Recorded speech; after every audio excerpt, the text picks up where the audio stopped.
Fala aí, nação rubro-negra, estamos de volta com mais um vídeo aqui no canal, agora trazendo novidade, vitória do Brasil.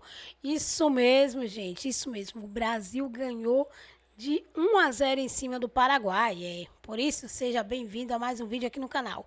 Hoje o assunto vai além do Mengão, porque o Brasil entrou em campo e venceu o Paraguai por 1-0 e deu um show de bola e mostrou quem realmente manda.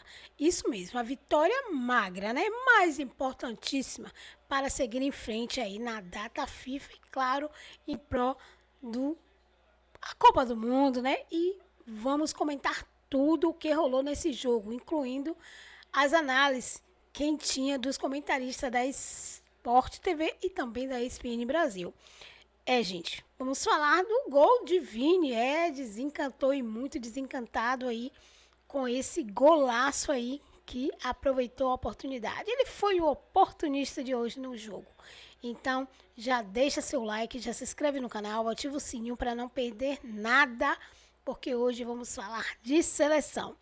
E não esquece de ficar comigo até o final do vídeo, porque o vídeo hoje tá top demais. Lembrando de deixar os créditos aí para Sport TV e ESPN Brasil. Vamos pro vídeo. Está na Copa do Mundo de 2026. O Brasil é a única seleção que participou de todas as Copas e vai ser assim na edição dos Estados Unidos, do Canadá e do México. Eu tô aqui, como você disse, com o Alex, com o Carlos Eduardo Mansur e com o paredão Alisson. Alisson gentilmente atendendo a nossa equipe aqui no estádio do Corinthians, na Neoquímica Arena, depois de garantir a classificação. Vou pedir perdão aqui para Alex e para Mansur para já emendar com o Alisson, porque o nosso tempo é limitado. Alisson, bate aquele alívio nesse momento por já ter garantido o principal objetivo, que era se classificar à Copa do Mundo. Mas passados esses primeiros dois jogos sob o comando do Ancelotti, como é que vocês se sentiram em campo e a respeito do que foi planejado para esses dois jogos e o que vocês conseguiram executar contra Equador e Paraguai? Boa noite, Alisson. Parabéns pela classificação e obrigado por atender aqui ao Troca de Passes. Boa noite, é um prazer estar sempre aí com vocês. Meu grande amigo Alex aí, gastamos muito tempo no futebol. Muito feliz pela classificação. É o principal objetivo nosso aqui dentro das eliminatórias, né? Mas óbvio que a gente estava passando por um processo muito difícil, né? E acho que foi as eliminatórias mais difíceis que eu tive aqui dentro da seleção, por todos os fatores que afetaram diretamente, né, o nosso desempenho dentro de campo.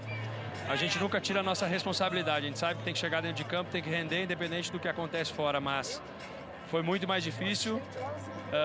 A gente chega aqui satisfeitos pela classificação e também por ter feito uma grande partida, né?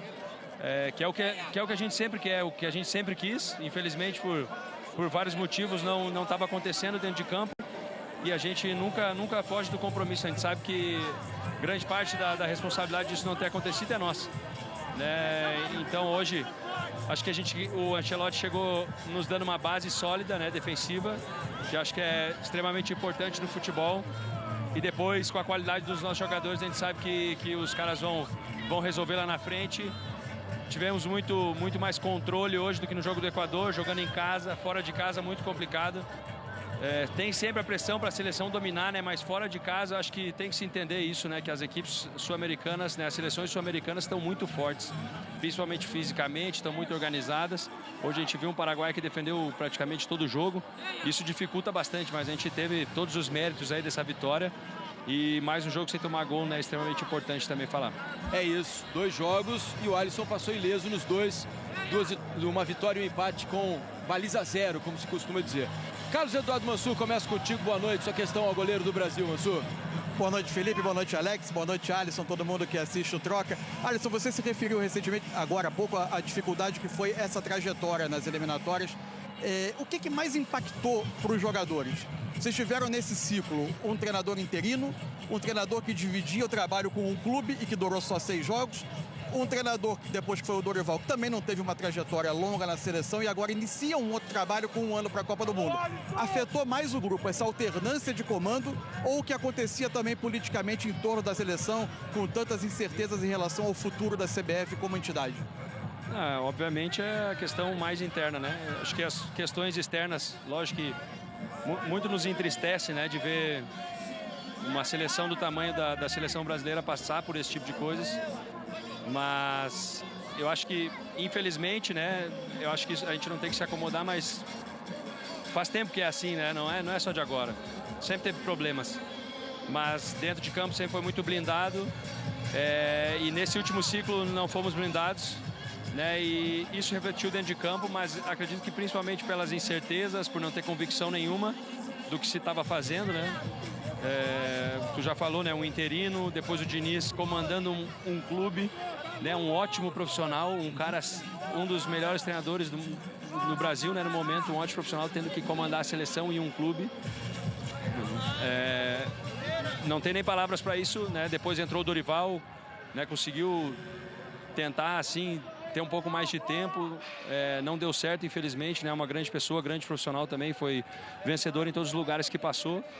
E chegou o Ancelotti agora, que acho que era o plano principal de sempre, né? Sempre foi a vontade ele estar aqui, tanto da CBF quanto dele, né? Ele tem demonstrado isso nas entrevistas e também internamente com a gente ele tem demonstrado muita felicidade, né? Então ele está trazendo isso, essa alegria, ele está trazendo essa blindagem, essa segurança por tudo que ele é, né? E tudo que ele fala tem um peso diferente, com certeza. E ele preparou nosso time muito bem para essas 2 partidas e conquistamos já o objetivo que a gente queria. Alex, boa noite. Agora sim, sua pergunta ao seu amigo, Alisson. Chegaram a jogar juntos, não? Jogamos. Deu tempo? Quando eu cheguei no Inter... Você é bem mais velho, né, Alex? Tinha, Alisson? Tinha 8, 10 anos? Por aí. Chegou em quando? 2005 ou... 4. 4, tinha 12 anos. Pois é. Então é muito bom poder ver a trajetória toda. Parabéns por tudo e a amizade de família é legal de poder ver. Essa geração de vocês tem carregado essa responsabilidade de conquistar um título, né? Que em 14, 18 e 22. Eu acho que isso deve vir com vocês e carregar, acho que todo mundo carregar algo no sentido, todo mundo quer ganhar uma Copa do Mundo. Até que ponto essa chegada agora, esquecendo na verdade o que passou atrás, nós temos um ano pela frente. Essa chegada do Ancelotti conseguiu, hoje vocês saem daqui com algo de repente diferente, que a gente sabe que no vestiário, às vezes você fala, opa, parece que encontramos algo. Não só por causa da vitória, eu falo animicamente. Parte de confiança eu acho que vai melhorar, de repente vai vir. Mas você acha que teve alguma coisa que você pode falar assim, não que nós vamos ganhar a Copa do Mundo, você acha que ninguém deve falar, não tem nada, mas de sentimento de vocês, de vestiário, de falar, opa, parece que surgiu algo mais nesse sentido? Com certeza.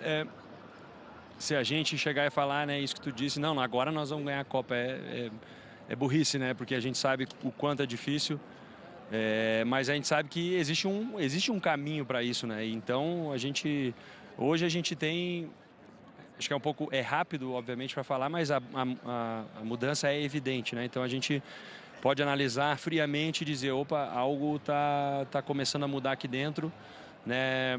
O desempenho dos jogadores foi muito melhor, tanto individualmente quanto coletivamente. Teve jogador que veio crescendo durante o jogo também, né? Exatamente, pegando confiança. Cara, se tu for olhar, o nosso time é muito jovem, né? Tem uma mescla aí, os jogadores mais experientes, mas os jogadores experientes têm 32, 33 anos, isso pro futebol é muito jovem, né? Então eles precisam também dessa confiança. E num ambiente conturbado, numa pressão, que é normal, a gente não reclama da pressão por resultado, da cobrança por resultado e por jogar bem. Mas, cara, não é fácil. Tem sido muito difícil, muito difícil. Correr carregando uma carga dobrada, né?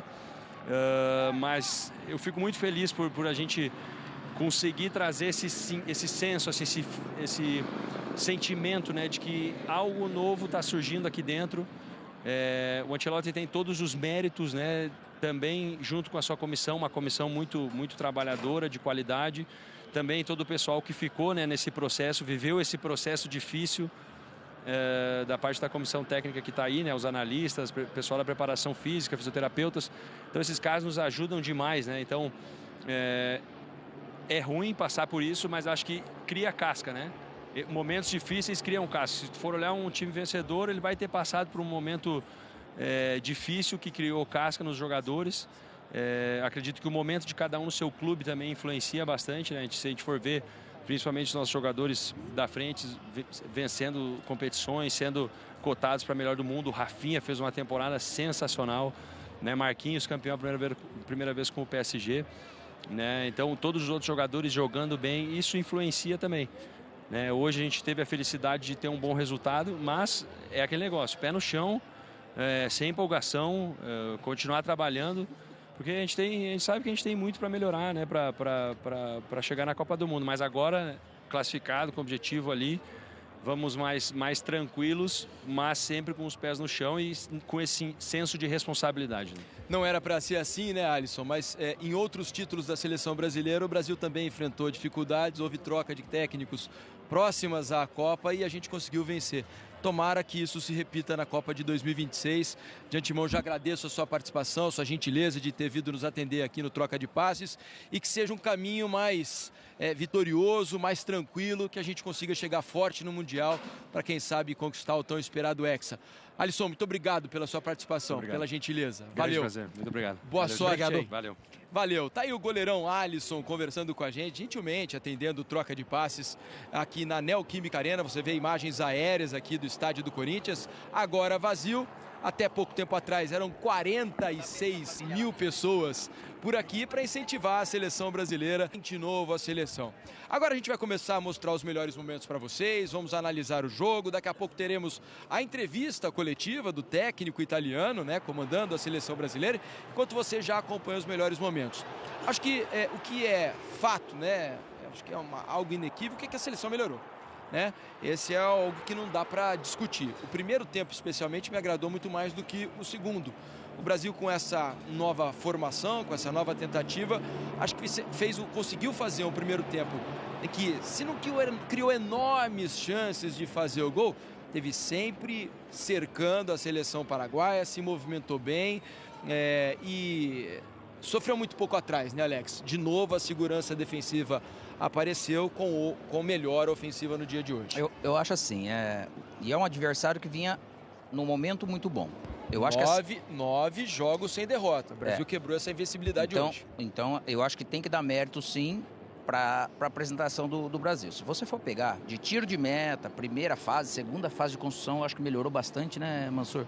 Esse negócio de muitos acertos, conseguindo sair de pressão, dessa pressão com os dois atacantes, flutuando bem nas costas desses dois atacantes.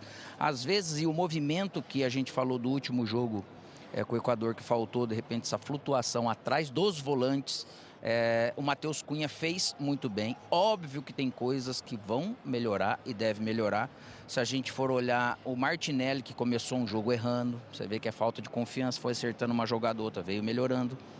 O Bruno e com o Casemiro, acho que fizeram um ponto de equilíbrio muito bom nesse sentido. A questão do lado direito, que foi agudo e era a estratégia, o Wanderson acho que fez um ótimo jogo, dando essa opção e naturalmente criava algum espaço, porque o Almiron tinha que vir acompanhar ele e o Rafinha às vezes estava por dentro. Só que a hora que o Rafinha vinha flutuar, o Júnior Alonso ele não sabia se vinha com ele ou não, né? Então foi criado situações que já melhoraram. Então o Brasil conseguiu ter controle do jogo. Faltou, é lógico, perto da área, acho que alguma coisa mais de criatividade, alguns movimentos, uma troca de passe.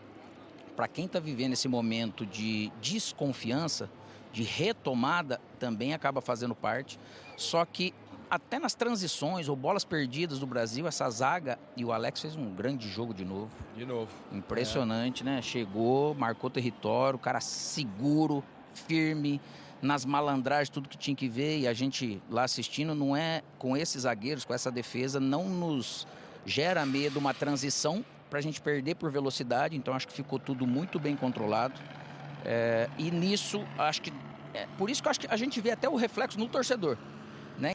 É como havia uma estrutura, um desenho, quase sempre um 3-2-5, né? O Alexandre mais por trás, Bruno Guimarães e o Alexandre por trás, junto com os zagueiros formando uma linha de 3, Casemiro com o Bruno Guimarães. Aliás, para mim, o Bruno Guimarães talvez o melhor jogador do jogo, mas aí a gente pode falar dele um pouco mais adiante.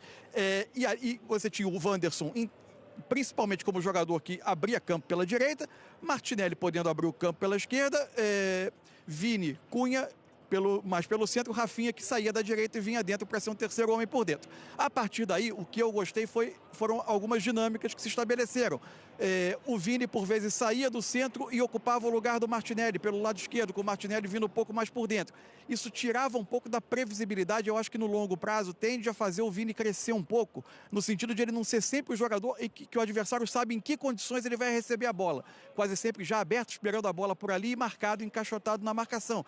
Achei o Martinelli, conforme o jogo andou, ganhando muitos duelos dele, os duelos individuais de 1 contra 1. Qual é o ponto, para mim, de atenção? E acho que o Cunha funciona muito bem como esse meia atacante, né? No desenho inicial era como se o Vini fosse o centroavante da seleção brasileira, mas com bastante dinâmica e movimentação. Onde eu ainda acho que falta algo. O Brasil tem, hoje, no seu setor ofensivo, um jogador que, para muita gente, e durante 70%, 80% da temporada, foi candidato a melhor jogador do mundo.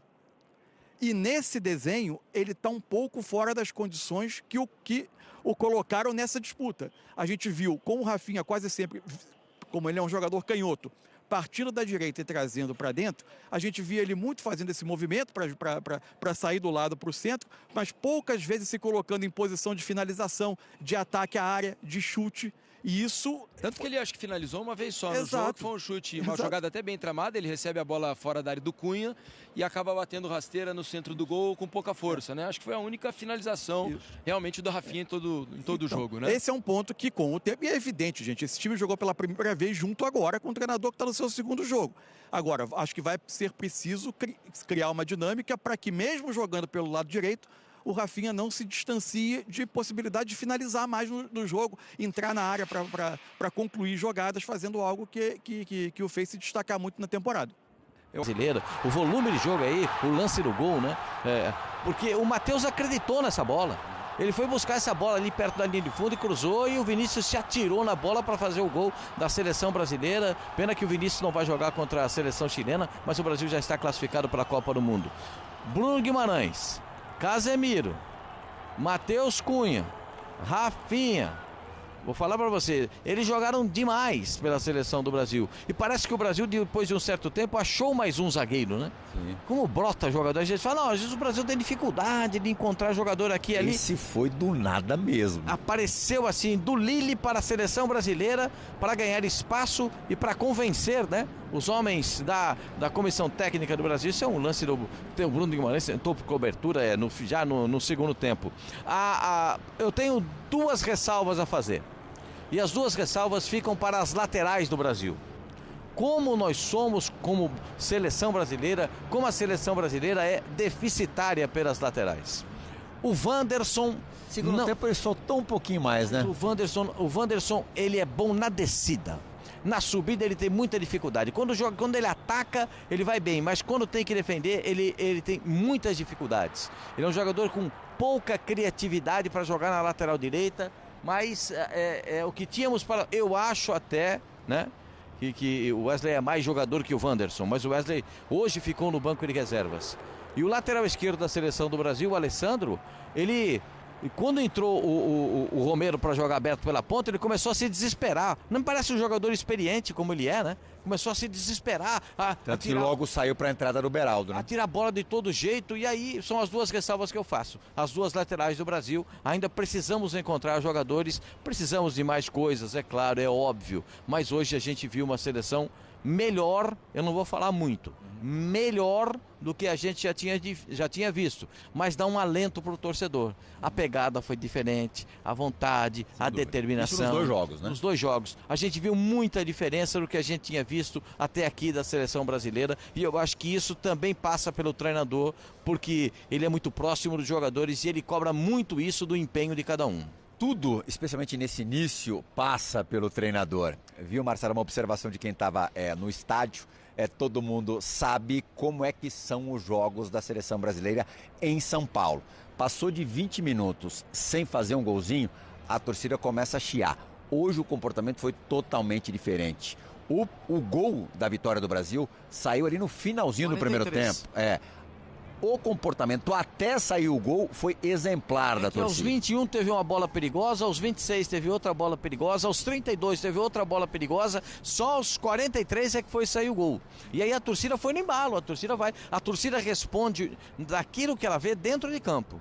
A torcida viu a seleção brasileira empenhada. E quando o torcedor vê a seleção com empenho, a seleção vai junto, o torcedor vai junto. Não importa se é em São Paulo, se é no Rio, se é em Porto Alegre, se é no Paraná, seja em Santa Catarina, Minas Gerais, em qualquer estado brasileiro. Onde a seleção brasileira jogar, se o time mostrar empenho, dedicação, vontade, a torcida vai junto. E a torcida foi. E que bom, né? Que a torcida pôde ver um bom jogo também. Mas mesmo no segundo tempo, teve um momento ali que a partida ficou um pouco mais modorrenta, a torcida levou na boa. Não começou a chiar, não começou a pedir jogador. Aconteceu até um pouquinho antes. O Estevão, a gente está, claro, na casa corintiana, muitos corintianos por aqui, a gente percebia isso nas escalações. Até o Romero foi aplaudido na escalação. Foi vaiado. O Estevão e o Gustavo Gomes. Gustavo Gomes, vá lá, jogador do Paraguai, mas o Estevão é o jogador da seleção brasileira. Aí a torcida não poupou, não. E até fiquei com medo, falou-se tanto durante o dia no tal mosaico verde, que esse mosaico fosse ser boicotado. Era ali o parabéns Ancelotti, por conta, lógico, do aniversário, 66 anos do Carlo Ancelotti hoje. Mas não, todo mundo levantou bonitinho a placa e funcionou legal, deu um efeito bonito. Olha lá, ficou bonitinho, olha lá. Parabéns, Carleto, ficou muito legal essa homenagem ao técnico da seleção brasileira. Claro que ele merece mais do que isso, né? Hoje é o dia do aniversário dele e o Vinícius Júnior fez o gol, que é muito próximo dele. A seleção brasileira fez um futebol legal, aplicou-se dentro de campo e a gente espera ver. Não sei se nas próximas partidas o Brasil vai ter tanta coisa para mostrar, tanta coisa para demonstrar para o seu torcedor, mas a classificação já está aí, já vai para a Copa do Mundo e serão mais 6 jogos até a Copa do Mundo e um período de 30 dias para jogar o Mundial. Eu acho muito pouco para quem está chegando, que é o caso do Ancelotti na seleção brasileira, mas ele vai ter que dar um jeito de arrumar o time. Já pensou, Marcela Rafael, você no dia do seu aniversário entra no Arrudão e lá um mosaico, parabéns, Marcela? Pois é, o melhor é o Pascoal falando, ele merecia mais que isso, ele ganhou, né? Tudo isso aí, tá bom, hein, Pascoal? Foi uma boa surpresa e um bom presente. Não, merece ainda mais. O título não, a classificação para a Copa do Mundo. Tá bom, tá certo. Ô, Pascoal, um beijo para você, André Plihal também, um beijo para vocês. Muito obrigada aí pela participação e por toda a impressão dessa partida. Eu vou dizer uma coisa, Jean Calçade e Jailson, fazia muito tempo, mais do que a disposição, fazia muito tempo que eu não via uma seleção brasileira tão organizada. Disposição, vontade, tudo isso a gente viu, mas a gente vinha vendo em outras partidas. A seleção tinha essa vontade. Agora, a organização fazia muito tempo que eu não via como hoje. Eu acho que desde a era Tite que eu não vi uma seleção tão bem postada. Acho que é uma seleção consciente do que precisa fazer. Até usei o termo disciplinada taticamente no jogo contra o Equador e ela foi disciplinada taticamente hoje também. Quer dizer, mas é óbvio que dentro da disciplina tem essa movimentação que obviamente foi pedido, né? Quer dizer, se o Ancelotti não tivesse pedido que os caras se mexessem tanto lá na frente, óbvio que a gente não ia ver essa mudança que a gente viu em determinados momentos do jogo, né? Do Matheus Cunha, que começa como meia, vai para a direita, depois vai para a esquerda. Então se mexe muito, todo mundo se mexendo demais ali na frente. E eu acho que isso é organização, justamente. Isso é disciplina tática. Obviamente tem, nesse caso, o dedo do Ancelotti. Mas a gente percebe um clima também completamente diferente em relação à seleção. E acho que isso muda. Quando o Plihal fala do comportamento da torcida, é verdade. Eu falei aqui, brinquei outro dia que eu não suportava vir para o linha de passe nos dias de jogo de seleção, porque era chato. A gente sabia que eram jogos que não valia nada, que a gente não tinha muita expectativa, não valia, né? Não é que estava valendo vaga, não está valendo vaga, não é questão, não é essa. E acho que a chegada do Ancelotti mudou isso para todo mundo. Mudou para o torcedor, mudou para o jornalista e mudou, que é o mais importante, para o jogador. Porque está muito claro dentro de campo, né? Acho que desde os treinamentos, as imagens que chegam, as informações que chegam, até a própria postura, a intensidade, o bom astral, assim, a coisa está diferente. Aonde isso vai nos levar? Não dá para saber, porque futebol não é ciência exata e campeonato de mata-mata é menos exato ainda do que um campeonato por pontos corridos. Mas, de qualquer maneira, eu acho que o clima da seleção brasileira está muito legal. A única ressalva que eu quero fazer é para essa camisa desbotada da seleção, que eu não aguento essa camisa que é quase branca quando a gente vê ali de longe. Eu acho que assim, é uma coisa que tá num tom diferente do tom que a gente se acostumou a ver. Alô, Nike, por favor. Era só assistir a Copa de 70 e usar inspiração na Atlética. Que é o tom maravilhoso. O tom de azul do calção. Tom, é só pegar ali, não é um saudosismo, é só pegar o que já funcionou. Como diria o Calçade, eu não gosto de corzinha. Não, eu gosto de corzão. Exatamente isso. Corzinha, não gosto. De perto ela é até bonita. Se cor, vai com gosto. Coloca cor, pelo amor de Deus. Mas longe, hoje, é um negócio distante, mas desbotado, o futebol condiz com tudo, bola, né? Tá, porque assim, tem muita mudança, embora não pareça. Acho que para quem está só olhando para o campo e tal, primeiro que houve uma mudança de direção total na CBF. Então sai aquela coisa triste, né? E vem por uma novidade que você não conhece. E como todo poder novo, existe uma dose de esperança de que vai consertar aquelas porcarias que o anterior fez. E elas eram enormes, né? Assim, precisa de muito tempo. Era uma tragédia. E aí vem um cara, tal, o que precisa? Sabe, Sim, só não atrapalhando nesse início já está ajudando, né? O Rodrigo Caetano, o que precisa para a seleção? Tá bom, tá liberado. Cícero, o que você precisa de alguma coisa? Faça. Carleto, o Carleto o tempo todo sendo abraçado, ganhando presente, chega lá pro estádio, tem o nome dele. Eu acho que ele não está nem acreditando. Ele esperava, mas não tanto. Então há um respeito pela entidade que ele representa também e dos jogadores. E isso, os jogadores não estavam encontrando, né? Nos projetos anteriores, porque é um cara muito grande no mundo do futebol. Você acha que o Rafinha joga no Barcelona, tem confrontos com o Real Madrid, ele vem no banco adversário dos companheiros dele, Carleto. Dessa vez ele é dirigido por aquele treinador. Então acho que talvez a gente encontre nas próximas convocações algumas mudanças já com a observação totalmente dele, porque a próxima convocação será totalmente de Carlo Ancelotti. Essa daqui foi uma colaboração. Sim, mas ele vai levar muito desses jogadores para a próxima? Ele vai levar assim, na próxima convocação, ele vai levar muitos, mas a gente pode encontrar...